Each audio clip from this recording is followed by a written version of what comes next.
Hey everyone, welcome back to my channel. In this quick tutorial I will show you how to change the language on Taobao so you can browse and shop more easily.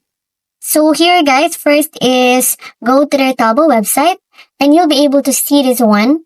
So you just need to change it from the top right. And on the app guys, you can go to settings or tap the globe icon to switch the English or another available language. So as you can see here, currently, guys, the Taobao app may not fully support English if there's no language option. So you can use the website.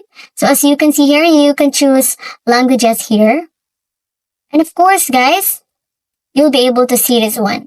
So here, as you can see, the language is now English. And that's how to change the language on this website, the Taobao. Don't forget to like and subscribe for more helpful tutorials.